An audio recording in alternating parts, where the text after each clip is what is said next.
Fataaleen naagoote fuula keessan duratti dhiifama gaafadha. Akkasii inshallah bismillah kunaan illee dhiifama godheef jira maaliif masaanuudha masaanuun. Assalamu alaikum warahmatullahi wabarakatuh. Hordoftoota fi daawwattoota keenya salaamtaan xiyyatan onnee irraa burqite bakka jirtan maratti qilleensarraan isin hageessu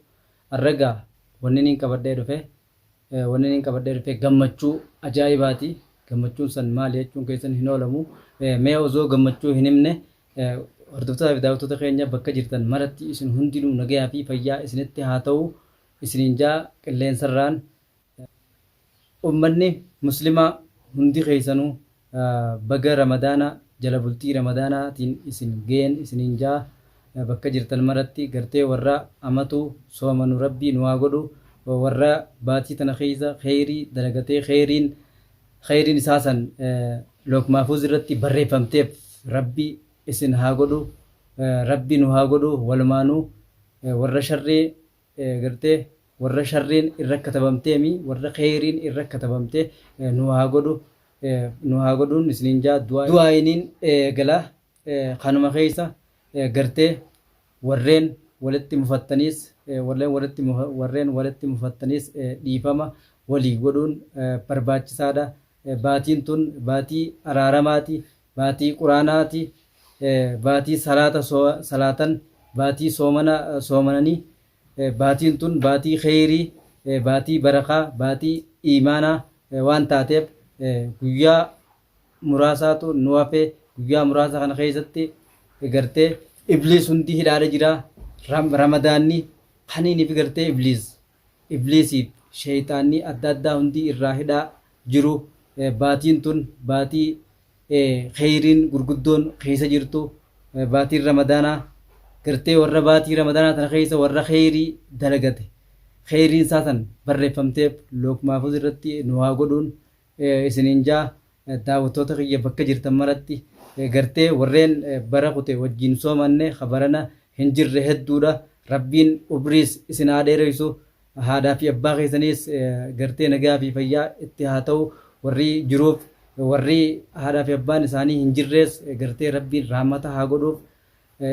haa godhuufin isiniin jaa gartee du'aayin tun du'aayii gartee khayrii qabdu baatii khayriiti. Egaa baatiin tun baatii araaramaati. Baatii araaramaa taa gartee namni walitti aare hundi dhiifama itti wal gaafatu baatii araaramaati. Baatii araaramaa tana keessa gartee warreen duraan walitti aaran warreen duraan walitti gartee masaan taanii adda jiraachaa turan fatiyaa fi ililliin baga rabbiin gartee walitti araarse gartee khayrii ramadaanni qabuun walitti khayrii ramadaanaa tana walitti fayyanii walitti araarama gartee araarama zalaalam rabbii isaan haa godhu. Namni gartee waliif dhiifama godhe rabbiin ajrii guddoo katabaa fi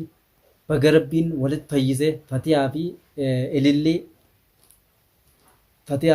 baga rabbiin walitti fayyiseen jaa daawwattootaa fi hordoftoota kiyya gartee warreen duraan gartee gama fatiyaa gortanii fatiyaaf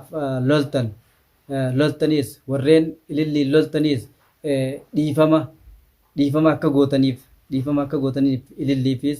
fatiyaafis deebitanii gammachuu isiin gammaddee rabbiif jecha jettee dhiifama gootee fi ililliidha waliif fayyanii hunoo baatiin tun baatii araaramaati. Warreen bara gaddaa hojii soomanne har'a hin jirre irra hedduudha jettee waliif fayyite. Addunyaan isiinuu hanga xiqqoodhaa tanarratti maaliif wal nyaannaa jettee waliif fayyite. Masaanuu gartee rabbiin akkana waliin dhiisu rabbi haa godhu waliin rabbii umrii isaanis haa dheereysuun jaa nu kanaas warreen addunyaarra jirru kun marrinu warreen haadha abbaan isaanii jiru gartee warra hajjii geeffatu rabbi isin haa godhu. Rabbi nuus haa godhu gartee ajriin guddoon soomana keessa dalagatan ammaas haadha abbaa irraa dhalatan yaadachuun ajrii guddoodha. Warra haadha abbaas yaadatu rabbi nu haa godhu. warra gartee soomanni kunis nagayaan lafaa fuudhee nagayaan lafa kaa'u rabbiin haa godhu nagayaan hidhatee nagayaan hiikkatu rabbiin haa godhu gartee soomanni kun soomana kheyriiti baatii barakaati baatii imaanaa baatii quraana qaraan baatii salaatan baatii itti soomanan ka shayxaanni hundi bakka jirutti hidhaa jiru walitti qabamee shayxaanni xaragamee naddafamee hidhaa jiru kanumaafuu warreen walitti aara qabdan hundi keessanuu dhiifama waliif godhaa fakkeenya laalladhaa fatiyaa fi ilillii irraa laalladhaa walitti fayyaa warreen mufii wali qabdan inni isinin jaa hafiizaan maashaallah haa galatoomtu kheyrii guddoo ajrii guddoo dalagatte ilillii fi fatiyaa walitti fayyisuudhaaf isaan lamaan kana fiddee gartee walitti araarsuun namni nama lamaan wal dhabe walitti fayyisee ajrii guddoo qabaa akka rabbitti karaa rabbittiis akka namattiis galata guddaa qabaa kheyriidha taayisaa gartee isaatiis rabbiin ni katabaa fi nama gartee sharrii miti kheyrii dalagu nu haa godhu warra kheyriin isaa irraa galmooyte gartee baay'ee sana keessa kheyrii dalagatee irraa galmooyte rabbi nu haa godhu gartee warra sharrii fi siiriis kana gartee warra godhu kana gartee rabbiin dhabama haa godhu warra kanaa kana rabbii dhabama haa godhu gartee warri siirii yaadu shayxaana warra shayxaana hojjetu kana hojii isaanii tana rabbiin gartee barakaa ramadaanaa tanaan xaragee lafarraa gartee rabbiin baharatti haa naqu barakaa ramadaana tana gartee ramadaana kana keessa jechuun ibliis hundinuu hidhameeti xaragamee baharatti gannaqama jaan hoggaa baatiin ramadaanaa tun dhumte gartee hoggaas bahara san keessaa ol baanii gartee ummata gartee siirii godhu kanaas gartee rabbiin kaa bakka irraa baan san hin geessinii gartee bakkuma itti dhabamanii cilee bishaan buute rabbii haa godhu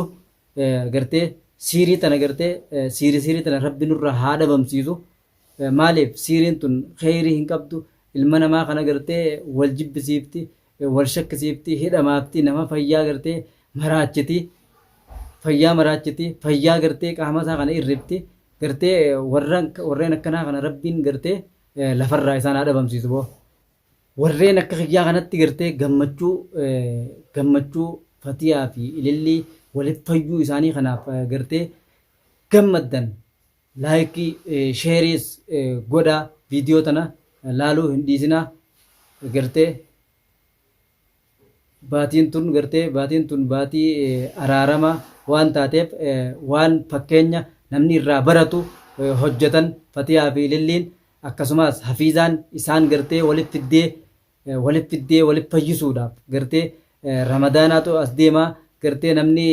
soomanni kunuu sirraa hin qeebalamu nama gartee nama wallolteen yookaan nama gartee liqii sirraa qabu liqii sanis firraa kabaltee soomana kee waan dalagatteen huurkaa keetiin gartee soomanuun waan namaatiin osoo hin soomanne ajrii guddoodha qabdi tana keessatti haqa gartee warra gartee ifi waan fiitiin soomanuu miti warra gartee namallee soomansiisu gartee